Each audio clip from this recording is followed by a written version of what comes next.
సంతోషమే ప్రతి క్షణము ఇక సంతోషం ప్రతి క్షణం మానిపల్లి జ్యువెలర్స్. నా నియోజకవర్గం మీద ఎందుకు కక్ష కట్టినవని నేను అడుగుతున్నా. నేనేమో 1,00,000 ఎకరాలు సేకరించలే. 4 గ్రామాలలో కలిసి 1,100 ఎకరాలు నేను భూమి తీసుకుందామన్నది. ఇదో ప్రపంచ సమస్య అయింది. ఇంకా నేను ఢిల్లీ అయిపోయింది. ఇప్పుడు చంద్రమండలం పోతాడంట ఆయన. చంద్రమండలం పోయి ఆడ కూడా ఫిర్యాదు చేస్తాడంట.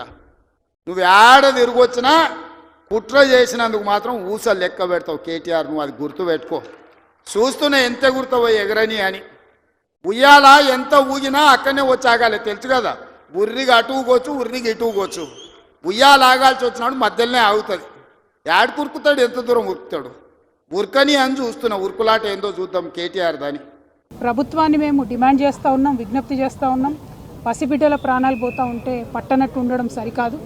ఈ ప్రభుత్వం వచ్చి 11 నెలలైతే దాదాపుగా నెలకు 3 మంది యావరేజ్గా ఇప్పటికే 42 మంది బిడ్డలు ప్రభుత్వ పాఠశాలల్లో చదువుతున్నటువంటి వాళ్ళు కేవలం ప్రభుత్వం యొక్క నిర్లక్ష్యంతో ఫుడ్ పాయిజనింగ్ వల్ల చనిపోవడం జరిగింది.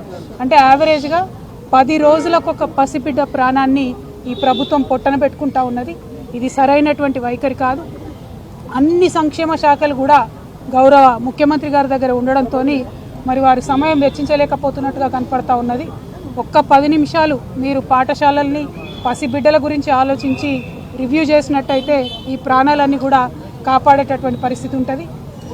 నిన్న పేపర్లో చూసాం, నారాయణపేటలో హాస్టల్లో అన్నంలో పురుగు వచ్చిందని చెప్పి పిల్లలందరూ ధర్నా చేస్తే స్వయంగా ముఖ్యమంత్రి గారు మరి రివ్యూ చేసిన తర్వాత తెల్లారి మర్నాడు కూడా మళ్ళీ అదే సీన్ రిపీట్ అయితే పిల్లలంతా ఇప్పుడు కూడా ధర్నా చేస్తున్నటువంటి పరిస్థితి మరి కనబడతా ఉంది. దయచేసి ఈ ప్రభుత్వాన్ని విజ్ఞప్తి చేస్తూ ఉన్నాం, మీ ప్రాధాన్యతను గుర్తించండి. బిడ్డల ప్రాణాలు ప్రాధాన్యమైనటువంటి అంశంగా మీరు స్వీకరించి తక్షణమే చర్యలు చేపట్టవలసిందిగా నేను డిమాండ్ చేస్తూ ఉన్నాను. నేను ఎస్టీ వెల్ఫేర్ అధికారి గారు శరత్ గారితో కూడా మాట్లాడడం జరిగింది. మరి వారు మేము చూస్తున్నాము, అన్ని రకాలుగా చర్యలు తీసుకుంటున్నామని చెప్తున్నప్పటికీ ఆదిలాబాద్ టు ఆలంపూర్ మీరు ఏ ఒక్క పాఠశాల చూసినా, ప్రభుత్వ గురుకుల కావచ్చు, ఆశ్రమ పాఠశాల కావచ్చు, ఏది చూసినా కూడా ప్రతి పాఠశాలలో ఏదో ఒక ఇన్సిడెంట్ జరిగింది. ఈ 42 మంది పిల్లలు 11 నెలల్లో చచ్చిపోయింది. అన్ని జిల్లాల నుండి ఉన్నారు. కాబట్టి ఓవరాల్గా ఈ పాఠశాల వ్యవస్థనంతా కూడా మరి ధ్వంసమైనటువంటి పరిస్థితి కనబడతా ఉంది. కాబట్టి దాని మీద ఫోకస్ చేయవలసిందిగా మేము ప్రభుత్వాన్ని డిమాండ్ చేస్తూ ఉన్నాం. ఇదివరకు కేసీఆర్ గారి నాయకత్వంలో ప్రభుత్వ పాఠశాలల్లో చదివేటటువంటి పిల్లలు మరి మేము ఐఐటి పోవాలన్నా, ఐఐఎంకి పోవాలన్నా, లేకపోతే ఎవరెస్ట్ అధిరోహించాలా అని చెప్పి ఉన్నతమైనటువంటి ఆశయాలు లక్ష్యాలతో ఉన్నటువంటి సందర్భాన్ని కూడా మనం తెలంగాణ ప్రజలుగా చూసినాం. కానీ ఈ 11 నెలల్లోనే మరి ఆ పాఠశాలలు ఈ దుస్థితికి చేరుకొని 10 రోజులకు ఒక పసిబిడ్డ ప్రాణం పోతుంటే కూడా ఉలుకు పలుకు లేకుండా ప్రభుత్వం ఉండడాన్ని మేము తీవ్రంగా ఖండిస్తూ ఈ అంశాన్ని సీరియస్గా తీసుకొని గౌరవ ముఖ్యమంత్రి గారు ఇంటర్ఫియర్ అయ్యి తక్షణమే ఈ పరిస్థితిని చక్కబెట్టాలని చెప్పి ప్రభుత్వాన్ని డిమాండ్ చేస్తూ ఉన్నాం. అట్లానే ఇప్పటి వరకు ప్రాణాలు కోల్పోయినటువంటి ఆ 42 మంది కుటుంబాలకు కూడా ఎక్స్గ్రేషియా కింద 10 లక్షల రూపాయలు ఇవ్వాలని కూడా మేము డిమాండ్ చేస్తూ ఉన్నాం. పోయిన ప్రాణం వెలకట్టలేనిది, పోయిన ప్రాణాన్ని తీసుకురాలేము, బిడ్డ దూరమైనటువంటి దుఃఖాన్ని తీర్చలేము. కానీ వారి ఆర్థిక కష్టాలలో స్వావలంబన ఇవ్వాల్సినటువంటి కనీస బాధ్యత ప్రభుత్వానికి ఉంటుంది. కాబట్టి 10 లక్షల రూపాయల ఎక్స్గ్రేషియా కూడా ఆ పిల్లల కుటుంబాలకు ఇవ్వాలని చెప్పి ఈ సందర్భంగా డిమాండ్ చేస్తూ ఉన్నాం. Thank you. జై తెలంగాణ. ఇవాళ మల్లన్న సాగర్ అంటాడు, రంగనాయక్ సాగర్ అంటాడు, కొండపోచమ్మ అంటాడు. రంగనాయక్ సాగర్ కడితే రంగనాయక్ సాగర్ దగ్గర హరీష్ రావు ఫామ్ హౌస్ కట్టుకున్నాడు. 3 దిక్కుల ప్రాజెక్ట్ ఉంటుంది, మధ్యలో ఆయనకు ఫామ్ హౌస్ ఉంటుంది. ఆయనకు 360 డిగ్రీలు వాటర్ ఫ్రంట్ వ్యూ ఉండాలంట. భూసేకరణ కోసం తీసుకున్న భూమిని హరీష్ రావు పేరు మీదకి బదిలీ చేపించుకున్నాడు. ప్రాజెక్టు కోసం సేకరించిన భూములు రంగనాయక్ సాగర్ సిద్దిపేట దగ్గర ప్రాజెక్టు కోసం సేకరించిన భూములు ప్రాజెక్టుల నుంచి తొలగించి హరీష్ రావు ఫామ్ హౌస్ కట్టుకున్నాడు. దానికి లెక్క చెప్పాల్సింది హరీష్ రావు గారు. ఏం చింత చేయకు, లెక్కలు తీస్తున్నా, నీ లెక్క చెప్తా. కొండపోచమ్మ ప్రాజెక్టు కట్టిందే కేసీఆర్ ఫామ్ హౌస్కు కాలువలు తీసుకెళ్ళడానికి. ఇవాళ నిజ నిర్ధారణ కమిటీ వేసుకుందాం, కొండపోచమ్మ ప్రాజెక్టుకు పోదాం. కొండపోచమ్మ నుంచి డైరెక్ట్గా కేసీఆర్ ఫామ్ హౌస్ 100 ఎకరాలకు కాలువ డైరెక్ట్ ఆయన ఫామ్ హౌస్లోకి వెళ్ళి తీసుకుపోయాడు. 1000 కోట్లు ప్రజలే ఖర్చు పెడితే నీ ఫామ్ హౌస్కు నీళ్లు తీసుకెళ్తావా? ఇది న్యాయమా చంద్రశేఖరరావు గారు? నిన్ను నమ్మి నీ చేతిలో రాష్ట్రం పెడితే నీ కొడుకుని మున్సిపల్ మినిస్టర్ పెడితే జన్వాడలో 111 జీవోలో ఫామ్ హౌస్లు కట్టుకుంటాడు.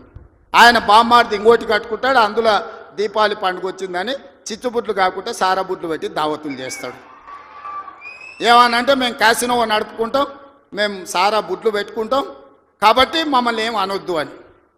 అంటే బావ కళ్ళల్లో ఆనందం చూడడానికి ఆయన బామ్మార్ది ఏమి తాగి తందనాలు ఆడినా డ్రగ్స్ తీసుకున్నాడు ఆ ఇంట్లో దొరికినా కేసు పెట్టొద్దా ఒకసారి ఆలోచన చేయండి. ఎంత సిగ్గు లేకుండా మాట్లాడుతున్నారంటే డ్రగ్స్ తీసుకున్నాడు దొరికిండు కదనే వాడు మొత్తం అందా, అవును నేను డ్రగ్స్ తీసుకున్నాను వాడు ఒప్పుకుండు, డ్రగ్స్ ఉన్నోడు దొరికిండని వీడు ఒప్పుకుండు, కానీ వాడిని పట్టుకోవద్దంట పోలీసోడు. ఎందుకంటే మేము బీఆర్ఎస్ నాయకులం కాబట్టి మమ్మల్ని ఏమనొద్దని. ఈ రాష్ట్రంలో ఈ దేశంలో బీఆర్ఎస్ వాళ్ళకి ఏమైనా కొత్త చట్టం ఉందా? ఇడిచిపెట్టాలా? ఊర్లో డ్రంక్ అండ్ డ్రైవ్ అని పిల్లలు ఇవ్వడానికి తెలిసో తెలియక తాగితే నోట్లో పుల్ల పెట్టి ఊదిచ్చి వాని బండి గుంజుకొని వాని పోలీస్ స్టేషన్లో పెట్టి వాని ఈపులు వలగొట్టి వాని దగ్గర 5,000 వసూలు చేస్తున్న సన్నాసి నీ బామ్మార్ది డ్రగ్స్ తీసుకున్నాడు ఇంట్లో దొరికితే అక్రమంగా ఫామ్ హౌస్ కట్టుకుంటే వాని ఇంట్లో విదేశీ మద్యం దొరికితే వాని మీద కేసు పెట్టొద్దు అంటున్నావంటే చట్టం నీకోటి పేదోళ్ళకి ఇంకొక చట్టమా అని నేను అడుగుతున్నా. ఇదా తెలంగాణ రాష్ట్రంలో 10 ఏళ్ళ అధికారంలో ఉన్న మీరు ప్రజలకు చెప్తున్నది? ఆ దిక్కుమాలినోడు కట్టిన కాళేశ్వరం, మేడిగడ్డ, అన్నారము, సుందిల్ల 3 కుప్పగూలినాయి. వెనకటికి కూడా పనిమంతుడు పందిరేస్తున్నట్ట కుక్కతో తలిగి కూలిపోయిందంట. కాళేశ్వరం కట్టిండెప్పుడు కూలిందెప్పుడు 1,00,000 కోట్లు నిండా మింగిండు, ఫామ్ హౌస్లో బోర్లో వండిండు. కాళేశ్వరం నుంచి సుక్క నీళ్లు లిఫ్ట్ చేయకుండా ఆనాడు కాంగ్రెస్ పార్టీ కట్టిన శ్రీరామ్ సాగర్ కావచ్చు, లేకపోతే శ్రీపద ఎల్లంపల్లి కావచ్చు, కల్వకుర్తి, భీమా, నెట్టంపాడు, కోయిల్ సాగర్, శ్రీశైలం, నాగార్జున సాగర్, హంద్రి, నీవా అక్కడ కడితే ఇక్కడ ఈ ప్రాంతంలో తెలంగాణ ప్రాజెక్టులు కడితే ఈరోజు ఖమ్మంలో కట్టిన ప్రాజెక్టులు, వరంగల్లో కట్టిన ప్రాజెక్టులు, నిజామాబాద్, కరీంనగర్లో కట్టిన కాంగ్రెస్ కట్టిన ప్రాజెక్టులతో ఈరోజు 1,53,00,000 మెట్రిక్ టన్నుల వడ్లు ఈరోజు తెలంగాణలో వండినాయి. 10 ఏళ్ళు మీరు చేయలేని పనులు మేము చేస్తుంటే మీకు కడుపు నొప్పి వచ్చిందా? మీకు కాలు నొప్పి అయిందా? ఏం నొప్పి అయింది? మీకు ఏడ నొప్పి లేస్తుంది? నాకు అర్థమైతలేదు.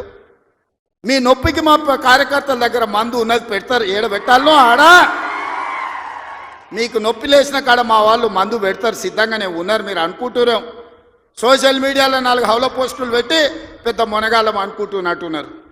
మా వాళ్ళు ఏంటంటే అధికారం వచ్చింది ఇప్పుడు తొందరగా ఉంది అని కొంచెం రిలాక్స్ అవుతున్నారు. వస్తున్నాయి స్థానిక సంస్థల ఎన్నికలు, మా వాళ్ళు తయారవుతారు, అప్పుడు తెలుస్తుంది ఇద్దరికి బామ్మార్దులకు.